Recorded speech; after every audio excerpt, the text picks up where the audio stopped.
nkaba iwacu bari burasirazuba mu karere ka Kayonza nkaba narindi irushanwa rya Rise and Shine Out.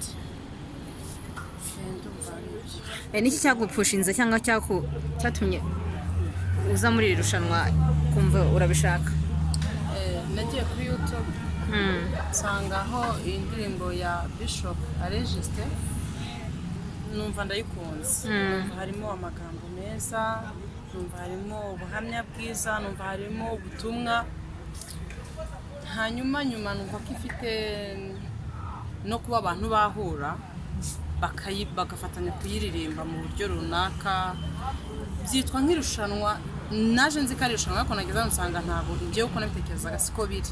Ntabwo ari irushanwa, ni ukugira ngo twamamaze ubutumwa bwiza mu Rwanda ndetse no hanze y'igihugu cyacu. Ariko babikora nko mu buryo paketi irushanwa bakoresheje impano za buri muntu. Bakoresheje abahanzi basanzwe baririmba, bakoresha abandi baririmbyi bataragirirwa amahirwe yo kuba babona wenda reka ndite nk'itike yo kujya muri studio. Hanyuma bavuga ko abantu bazaba barusha abandi nk'impano yo mu bintu by'imiririmbire bazabafasha, bamwe bakabakorera indirimbo audio na video. Hanyuma n'abandi nabo batari bafite uburyo bwo kuba babasha gusohora indirimbo nabo bazabafasha. Hanyuma wowe wifuza iki? Ni iki wifuza kuri iri rushanwa uramutse unatsinze? Ni iki wumva byakugezaho? Ikintu cya mbere byangezaho ni kimwe mu nzozi zanjye mfite cyangwa nagize kuva kera, ni ukwamamaza ubutumwa bwiza. Usanzwe wandika indirimbo? Yego. Wumva ufite inzozi zo kuba umuhanzi? Cyane. Niki wasaba Bishop? Bishop ikintu cya mbere namusaba niyo atampa amafaranga ntabwo ari cyo kintu nyamukuru. Ikintu nyamukuru njyewe namusaba ni ukumfasha mu buryo bwo kwamamaza ivugabutumwa. Kujya muri studio?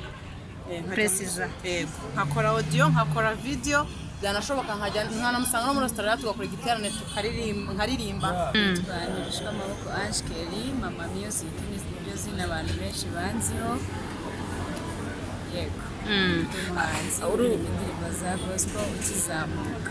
Ego, urashaka gukomeza gutera imbere ko waje muri aya marushanwa ya Rise and Shine World? Yego. Numvaga harimo profession. Icya mbere ni uguhura n'abantu, icya kabiri ni umurimo w'Imana, gukomeza kwamamaza ubutumwa bwiza kuko ari nayo ntego yanjye mu miririmbire yanjye no mu ivugabutumwa bwanjye, ni ukwamamaza ubutumwa bwiza. Impamvu narijemo rero, icya mbere nabikubwiye ndacyari umuhanzi ugikeneye kuzamuka, icya kabiri ni ukwamamaza ubutumwa bwiza. Wumva byagufasha iki? Wenda usanzwe uririmba, usanzwe video, ariko n'iki wifuza ko cyakongera ku muziki wawe uramutse utsinze? Uvuga ngo mu marushanwa uhura n'abahanga benshi bakurusha ubuhanga. Cya mbere hari icyo bigiraho mu miririmbire ndetse no mu myitwarire. Mbese mu marushanwa habamo n'ishuri, habamo no kwiga. Nicyo kintu cyatumye nza mu marushanwa. Ahanini nubwo harimo n'ibihembo, ariko icya mbere guhura n'abantu b'abahanga ukagira icyo bigiraho. Ushaka no gukora video nyinshi? Ndetse akabaho mu gutegura ibitaramo, akabaho n'ibindi bikorwa birimo festival. Ni muri ubwo buryo rero Rise and Shine ikorana n'amatorero yose, ikorana n'amatorero, ikorana n'ibinyamakuru yaba y'amashusho, amateleviziyo, kugira ngo umurimo w'Imana waguke. Rise and Shine rero ni muri ubu buryo aka kanya yateguye iki gikorwa. Tuza kuganirizwa neza n'umuvandimwe Profisi ushinzwe gukurikirana ibikorwa bya Rise and Shine kugira ngo bigende neza. Rero ni muri ubu mwanya tugiye kugira ngo tubagaragarize gahunda y'umuryango mpuzamahanga ushyigikiye ko umurimo w'Imana wavuka, ushingiye ku nkingi zigera muri 3 arizo amahoro n'urukundo ndetse ubumwe n'ubwiyunge n'ububyutse. Ibyo ngibyo nizo ntego iyi groupe igenderaho: amahoro, urukundo, ubumwe n'ubwiyunge ndetse n'ububyutse. Rero nk'uko mwabyumvise ni Rise and Shine World, bivuze ngo haguruka urabagirane ku isi yose. Muri uwo murongo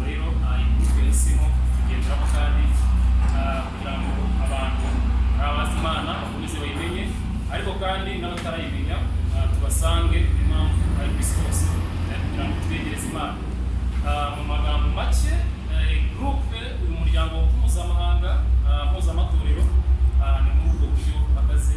Murakoze. Kereka wenda hari umuntu ufite ikibazo aza kumbaza. Watangiye mu mwaka wa 2012 utangijwe na Bishop Justin Ale ndetse n'umufasha we Sekumba Male, tangira muri Australia mu majyepfo ya Australia Adelaide, niho icyicaro gikuru cyayo kibarizwa. Nari uvuze ko nshinzwe gukurikirana ibikorwa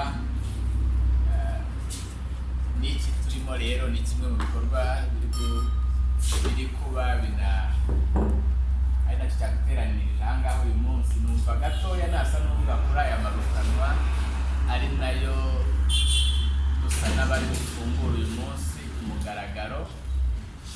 Yabivuze Rise and Shine World ni minisiteri nini ivuga ubutumwa mu buryo bwinshi, ariko twemera ko dushobora kuvuga ivugabutumwa no mu bundi buryo butari ukubwiriza gusa, butari ukuririmba gusa. Tugira ubundi buryo dushobora gukoramo ibikorwa bivuga ubutumwa. Ubu ngubu turi mu kintu gisa n'irushanwa, nubwo tutacyita irushanwa ko twemera ko ntabwo twavuga ko mu ivugabutumwa haba irushanwa. Twemera ko nta muntu urushanwa n'undi hano, cyane ko atari cyo twahamagariwe. Twemera ko buri wese uburyo bwe yabuvugamo ubutumwa kandi bukamamara.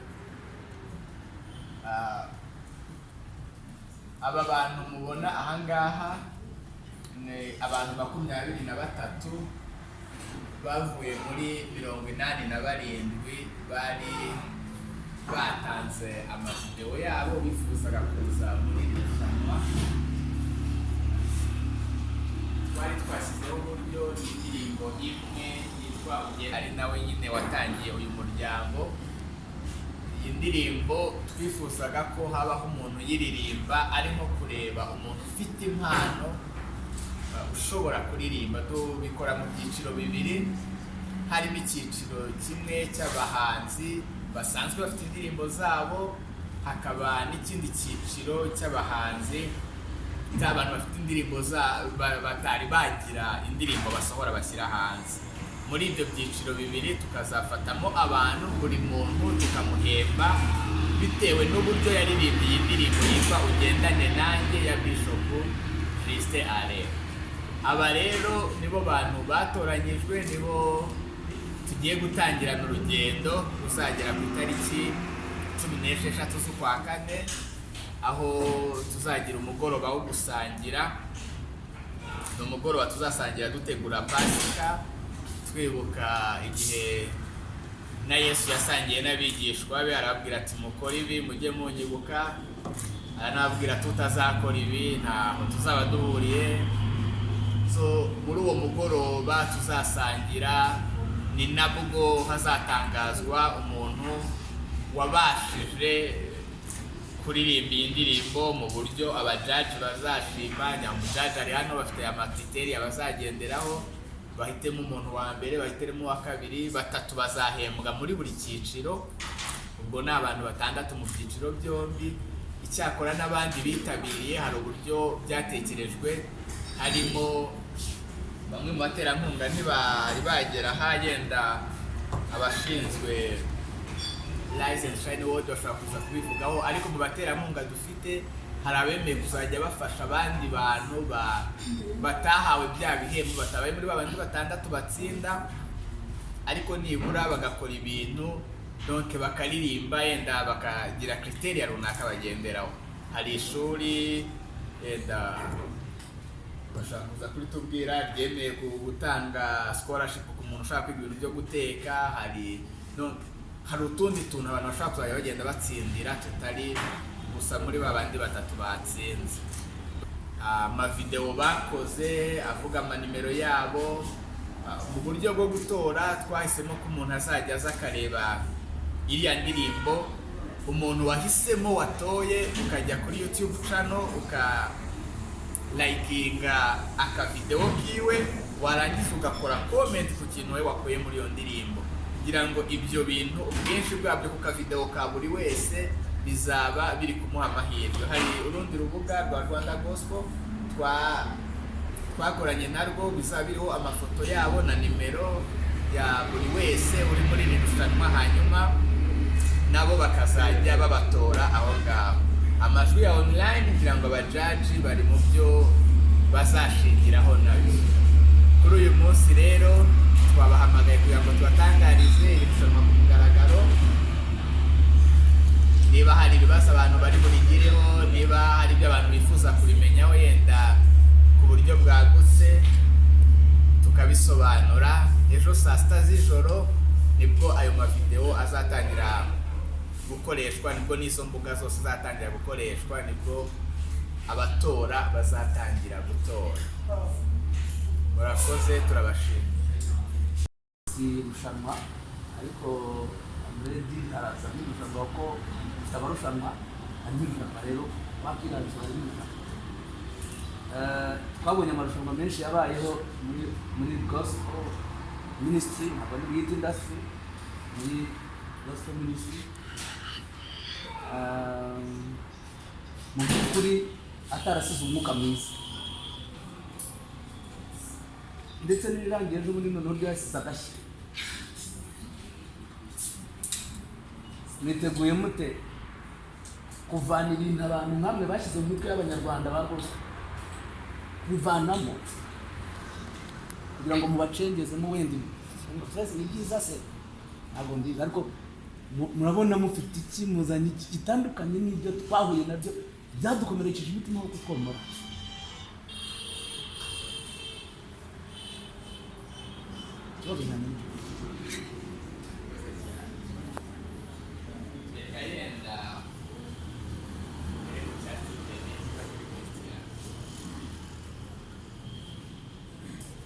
Biragora rimwe na rimwe komora igikomere utashe. Kabakazi cyane k'umwuka. Hari ibyagiye biba muri gospel,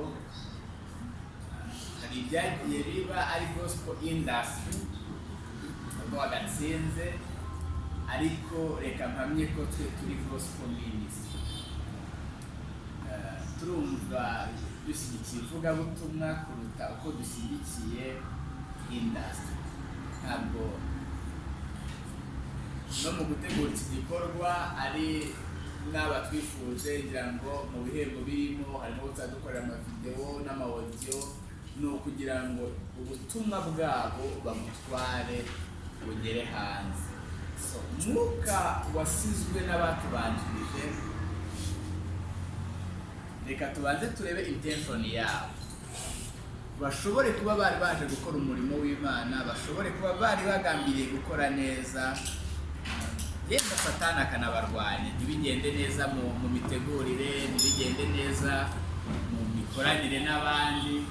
Kugira ngo na Pawulo yabivuze ngo ngerageza gukora ibyiza ariko bikantanga imbere. So ibyo bibaho mu buzima bwa muntu, ntabwo twaba blaminga, ibyo bakoze baragerageje kandi hari abo byafashije, hari n'umwuka mubi byasize. Ku bwanjye numva ntari buze kureba ku bandi, ahubwo ngahitamo ko tureba tukavuga ati twe tuzagerageza gukosora, tuzabigiraho abagize sheke, abagize sheke mu mitegurire. Numva tuzabegera tubabaza ati mwateguye ibitema byatumye mugire sheke. Twumva dushaka gushingira ku by'abandi bakoze, ariko noneho tugatera intambwe yo kugira ngo dukore ibyiza. Iki gikorwa ntabwo ari igikorwa kizaba ari kinini gihambaye cyane, kirimo yenda abantu benshi, kirimo kugira ngo sare tuzakoresha n'iyi ntabwo yakira abantu benshi cyane, abantu bakeya byonyine. Dufate abanyamakuru, dufate abakontestanti, kugira ngo ubwacu twicaye tugasangira twa turi benshi, n'abandi batumirwa bake bazaba bahari. Harimo abatumirwa mu nzego za politike, cyane ko tuzaba turi mu gihe cyo kwibuka, tuzaba turangije icyumweru cy'icyunamo, hazacamo umunsi umwe gusa habemo uwo musangiro, kubera ko nibwo na Pasika yabaye, ni ibintu bitazaba byoroshye. ariko twumva ko nabo dukeneye ko tuzaganira nabo, hazaba harimo ijambo ry'Imana, hazaba harimo abaririmba, twumva ko bizaba abantu bakeya, yewe hagira n'abandi bake bifuza kuza, twumva tuzashyiraho amatike make kugira ngo n'ubizamo abizemo ari wa muntu nyine uje gushyigikira iki gikorwa. So tuzakoresha abantu bakeya, numva twaranze guhera ku bintu binini, cyakora uko Imana idushoboza yenda bizagenda byabo. Ari n'ibihembo tuzaha abantu, ntabwo ari ibihembo bihambaye bishobora kuzateza bya bibazo, bya bihembo yenda hari umuntu ashyiraho ibihembo yenda avuga ati nzakura amafaranga muri publique, abantu basaba bishyuye, nzakura iki, noneho bitaboneka rimwe na rimwe bigasiga n'umwuka mubi. So twagerageje kureba twavuga ati ariko nka Rise and Shine World ni ubuhe bushobozi dufite, mu bushobozi bwacu twakoramo ibihe, noneho yenda uko tugenda twigira imbere dushobora kuzakora ibiruseho. Ariko aka kanya ntabwo twahita tujya ku nzego yenda z'abatubanjirije, nibyo hari amakosa bakoze tuzabigiraho, hari n'ibyiza bakoze nabyo tuzabigiraho.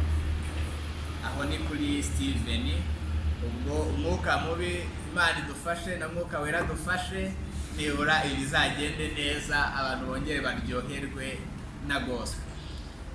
Hanyuma Christian ngira ngo ndaza gusubiza kimwe baje kuri criteria z'abajyaji bazagenderaho, ahandi aravuga tugendane nanjye, umuntu natibona muri iyi njyana natigira ute, anagakomoza aravuga ati se ko iyi ndirimbo banza ari n'iyacu cyane, aho ni umuntu ntazazamo amarangamutima kuko yenda hari abajije nk'umunyamakuru aragatsinda, ariko ni indirimbo tuzareba kuruta nyirayo. Uyiririmba wese irushanwa ryari open, waza uririmba rap, waza uririmba iki, upfa kuririmba ya ndirimbo. Icyo dushaka ni ukureba ufite ya mpano yabasha ko ubonye yenda ubwo bushobozi bukorera iyo mpano yawe yajya hanze, yagira icyo ifasha abandi.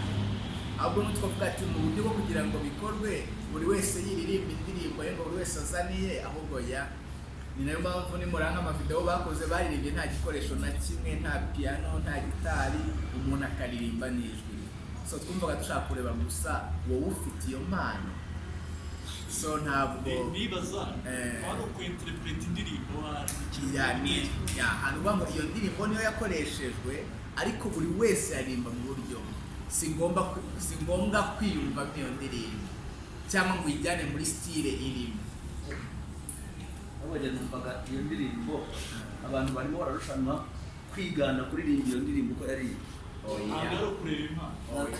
Ntabwo ari nka copy paste y'uwayiririmbye, ahubwo ni iyo ndirimbo bazaririmba, none abajaji bakareba kuko uwo muntu criteria bashingiyeho z'umuririmbyi bashaka arazujuje. Ni ukuvuga ngo iyo ndirimbo nayo iri muri criteria y'ikizakoreshwa kugira ngo batoranye umuntu, ariko ntabwo ari ukwigana iyo ndirimbo. Muzabona dufite abadventiste, dufite abakatolike, hari abagiye baziririmba kwa kundi nyine yongeyemo. gusa nanone nongeye ku cyo yaravuze, impamvu iyo ndirimbo yiswemo buriya hari uburyo bya corporate byaje, ntidushobora gufata indirimbo y'undi muhanzi ngo dukoreshe mu gufata, urabizi nawe. Rero iyi ndirimbo yabaye n'uburyo ki bwo gufasha abaririmbyi kugira ngo ariyo bifashisha baririmba. Ushobora kuyihindura mu buryo bwawe, ushobora kuyishyira muri jazz, ushobora kuyishyira muri reggae, ikintu cyose wifuza ushobora kuturirimbira ikintu cyiza ku buryo natwe kizatwongera. Niyo mpamvu indirimbo ariyo twahisemo kugera kuri finale, ni ukuvuga kugera kuri finale. Icyo uzakora nk'umuririmbyi ni ugushaka uburyo tuzayiretinga indirimbo ikaba nziza. Hanyuma ibindi bintu twagendeyeho ni ibintu bitatu, icyo twita attitude na skills na knowledge. Attitude ni babizi, umuririmbyi wese agomba kuba afite indangagaciro y'umuririmbyi, uba ugomba kutwereka imyitwarire yawe y'umukristo. icyo nacyo tuzakirebaho dutanga amanota, uburyo witwaye imbere y'abantu, performance yawe, uburyo witwaye muri rusange. Icyo nicyo cya mbere tuzagenderaho. Icya kabiri ni skills ufite. Kuririmba ntabwo ari umuntu wese ashobora kuririmba, ariko bwa buhanga mu ijwi ryawe nabwo tuzavugaho. Ikindi cya gatatu ni icyo bita knowledge, ubumenyi ufite mu bijyanye no kuririmba. Ibyo bintu uko ari bitatu nibyo tuzashingiraho kugira ngo ubashe kuba watsinda. Sinzi niba wanyuze.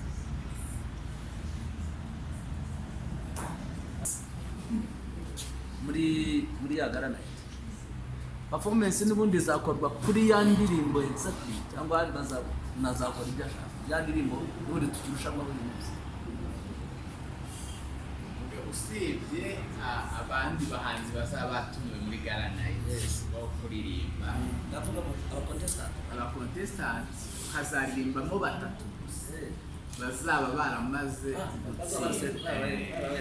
Abo ngabo yenda ashobora kuririmbaho gato kuri ya ndirimbo, ashobora no kuba afite n'iyindi ndirimbo ye akaririmba wenda nari minota 5 yagenewe muri garanayiti, ashobora kuzabikoresha mu kugaragaza ubuhanga bwiwe, ariko ni 3 bonyine bazabasha kuririmba muri garanayiti.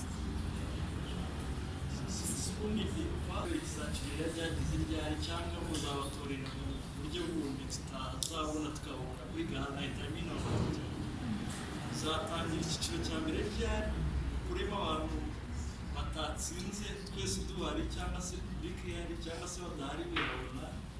Icya kabiri ngo niba hazabaho icya kabiri simbizi kuko garanayiti mutubwiye ko azakora performance azaba avuyeyo niba tutabazi.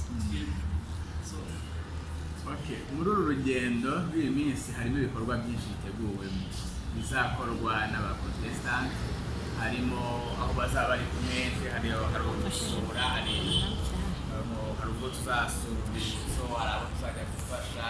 Ntabwo uyu munsi bo ari bwo bahuye gusa, bazagira indi minsi bahura. Hanyuma kuri 2 z'ukwa kane hazongera kuba ikindi gikorwa kizanaduhuza n'abanyamakuru. Noneho nibwo nizo performance zizaba, nibwo n'abajaji bazaba hari, ni ukuvuga ngo nibwo hazatoranywa baba.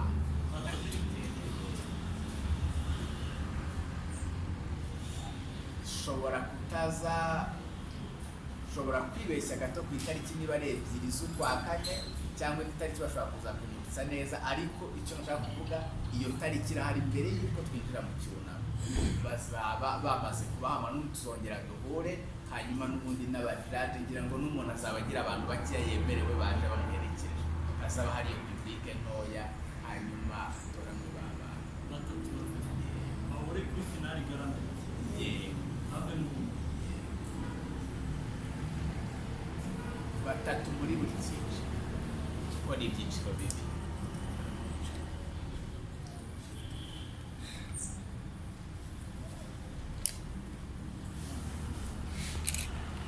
hanyuma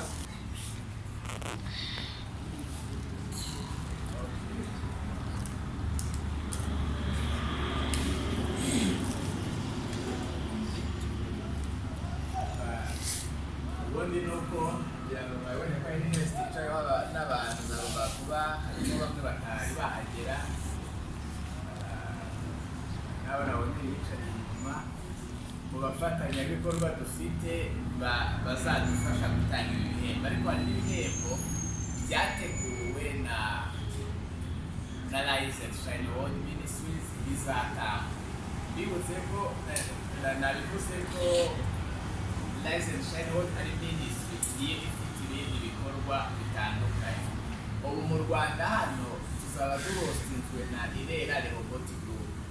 Irera Robotic Group ni imwe mu mashami ya Rise and Shine World ikorera mu Rwanda, ikora bya bikorwa bindi ari ibyo gufasha, ari ibyo kugira ute, ariko niyo izaba yahostinze iki gikorwa.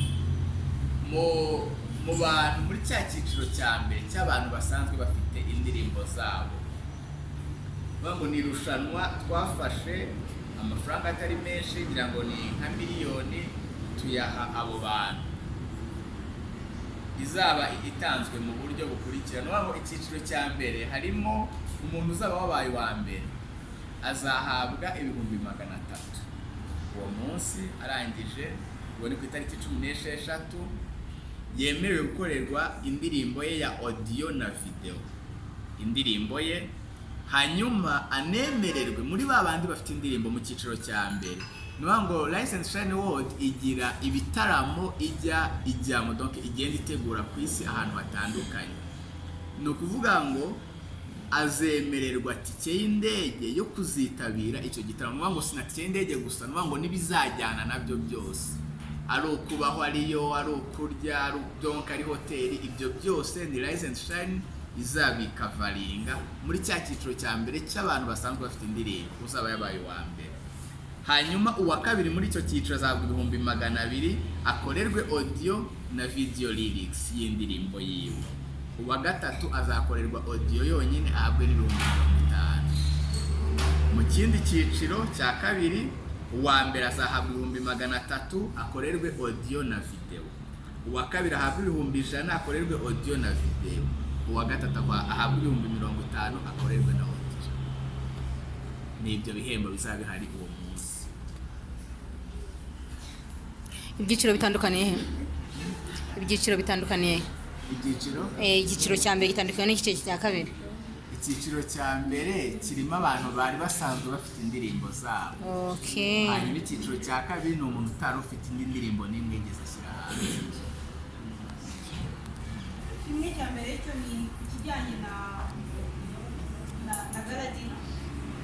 Umuntu wese uzinjira mu gitaramo yabuze, hari voca azahabwa, voca namba yo kujya kuri Leader Blessing Supermarket iherereye i Gikondo, akaba azemererwa kugura ikintu bitewe n'amafaranga bazashyiraho muri iyo supermarket bitewe n'iyo voca namba azabaha. Umuntu wese uzinjira mu gitaramo. Hanyuma ikindi babivuze ni gusura ishuri rya IPS Nyandungu, bagakorwa tuwa ku contestants, ndetse uzatsinda uzagira amahirwe akaba yakemererwa kwiga muri iryo shuri bworoshye mu myigire. Ikindi ni gusura urwibutso rwa Ntarama, aba contestants ndetse n'abo banyamakuru dushobora kuzabagenera kugira ngo tujyane muri icyo gikorwa. Hanyuma ikindi hari ibikorwa bizakorwa mu ntara y'Amajyepfo kujya gusura byo kuzabamenyesha kuzakomeza kuba ibigaci. Hanyuma ikindi amatora azatangira ku itariki 18 saa 6 z'ijoro, arangire ku itariki 15 z'ukwa kane saa 5:49. Ubwo itariki 13 zizinjiramo amatora yafunze. Hanyuma gutora babivuze byibaza bizakorwa mu buryo bubiri. Amatora ya mbere azabera online kuri Rwanda Gospel, ni website ya Rwanda Gospel.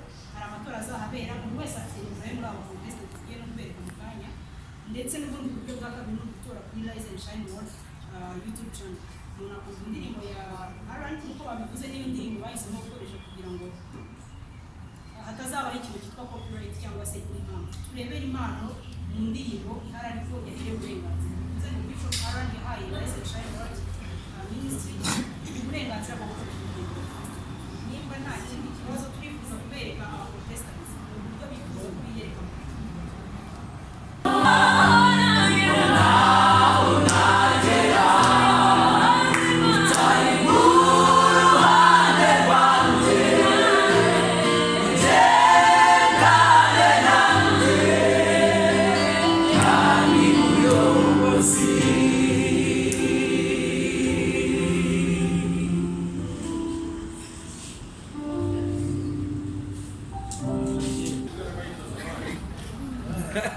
icyo ni kimwe. Cya kabiri, muri ibindi bikorwa biri imbere birimo n'iyo garanayiti n'ibindi, Bishop Justin azaba ahari ibintu bye cyangwa azaguma guhabwa raporo murakoze.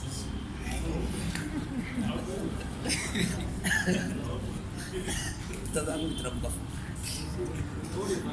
Urashaka kubivanga neza, ngo ushaka kuvuga wabivanga nyine, ushaka kubivanga neza. arakoze kuri ikibazo abashije. Natangiye mbabwira ko License Shine World ikorera ku isi yose. bivuze ngo rero hano mu Rwanda mu bikorwa yamenye ko yashimye ko yakora birimo muri ubu buryo ariko turimo ahangaha ntabwo bakwiye bazamura impano ariko kandi si uko yahisemo mu Rwanda gusa ahubwo natangiye babwira ko ni gurupe ni umuryango mpuzamahanga. Uyu munsi turi mu Rwanda ni nayo mpamvu twahoze tubabwira ko harimo bimwe mu bihembo biteganyijwe harimo n'amatike y'indege nuko hari ibindi bikorwa bizakorwa mu bindi bihugu bitari hano mu Rwanda. Ikindi uretse ibibazo dufite bya covid ho genda ndabaga byoroshye ariko mu bikorwa biteganyijwe bindi yaba hano mu Rwanda cyangwa se n'ahandi Bishop Gisitale azajya aboneka.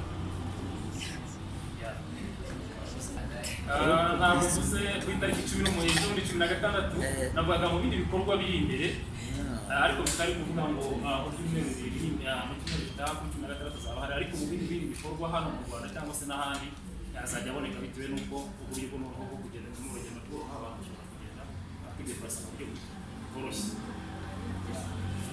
Ku mpamvu irushanwa ribereye mu Rwanda iyo nabajije buryo yahisemo hano iyi ndirimbo ugendane nanjye munayumva ni indirimbo irimo amateka akomeye cyane y'ubuhamya bwe we personal. Dufite igiterane turi gutegura mu kwa karindwi twumva ko icyo azaba nakiri abantu benshi bazumva ubuhamya bubiri inyuma aririmba ngo ugendane nanjye nimubona muzabona mu twana tukiri dutoya turi muri iriya ndirimbo n'utwana mama wacu wasize tukiri duto cyane yanyuze mu buzima bukomeye kugera aho ari uyu munsi. Aza kubona ko hari ahantu yageze amafaranga ntiyakora amashuri ntiyakora asigarana Imana yonyine aravuga ati Imana ugendane nanjye. Niyo yabonye ko Imana ishobora kugendana n'umuntu kuva ahantu bakagera n'ahantu. So nk'ahantu ubuhamya bwe bwahereye nk'ahantu ubuhamya bwe butangiye yumva n'iyi ndirimbo ariko iri rushanwa ryabera n'undi wagira icyo yumvuga cyangwa n'undi wagira ubutumwa atanga bukagera kure bihere ahantu ubuhamya bwe butangiye.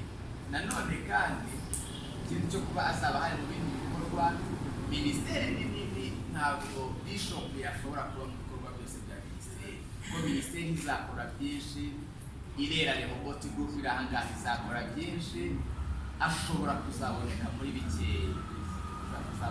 bikeya ariko kuba adahari bizatuma minisiteri idakora ibikorwa bye biracyahari byinshi na minisiteri we uburyo azajya abona bimushobokeye azajya aza bizaba ari umugisha kubana nawe n'igihe tutamubonye kandi tuzakomeza gukorera Imana.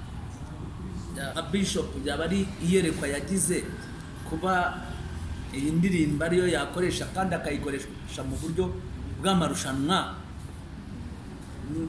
abivanga n'ivugabutumwa niyerekwa yagize bisa n'ibivanga mu by'ukuri yabigarutseho Jaji ku kijyanye no kuvuga ngo abantu bakora irushanwa baririmbe. Twabonye ko abantu bajya barushanwa bazana indirimbo yaririmbye ukaba uzavuga ngo ririmba indirimbo yawe ati nta ndirimbo nyigira naririmbye ya runaka ndagira ugasanga rimwe na rimwe gukoresha indirimbo z'abandi hari ubwo biteza ibibazo. Turavuga ni iyihe ndirimbo itaduteza ibibazo? We ubusanzwe we si n'umuhanzi si n'umuntu ukora indirimbo we ubusanzwe ni umuvugabutumwa muri rusanzwe ariko indirimbo ye yatworoheye kuyikoresha kubera ko nta bibazo yaduteza.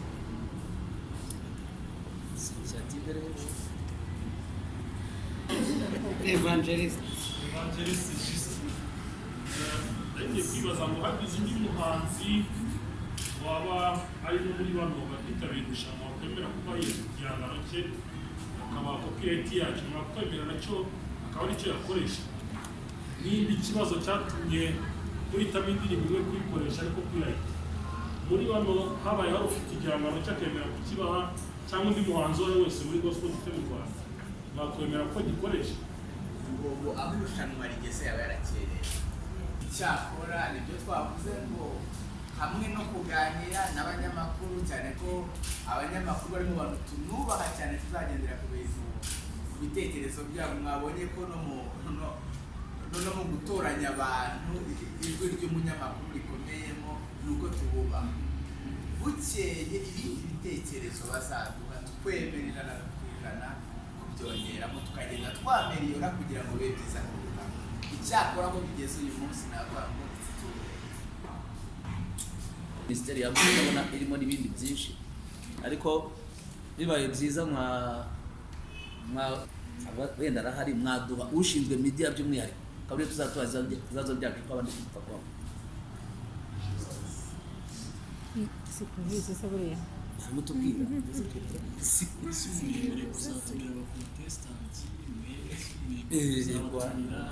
mwebwe muri talk show zacu mwemerewe gutumirwa abakonsentant baremerewe bimeze kugeza ubu ngubu kugira ngo ibintu bijyanye n'itangazamakuru cyangwa se n'amakuru ya information zihuta muracyafite kajente gukorana cyangwa ni nawe watanze amayinvitation wavuganye n'abantu uriya mukobwa muramufite amasaha yose saa munani z'ijoro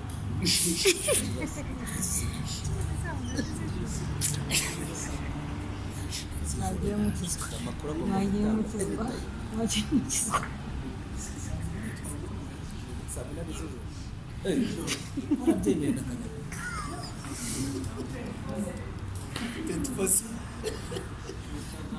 utazabigira kumwana nkaguhamagara ntaje kugira ngo ni imikino nkabahamagara uyu munsi ntaje ko nta saa munani ntabwo hari ikibazo kibaye sawa bigo is the flowers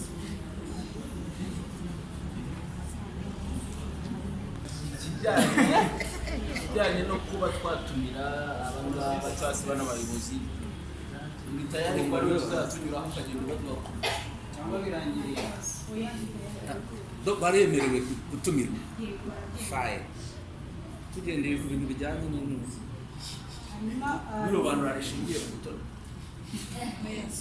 barahari muzajya muncaho nta kibazo ngo bari hanyuma niba nta bindi twasubiza press conference yacu nimba hari n'uwo mukeneye nyuma ya press conference baracyahari hanyuma aba bantu mbere yuko bagenda tubanze tuvugane abanyamakuru abakote nitwa Jeanne Nshimiyimana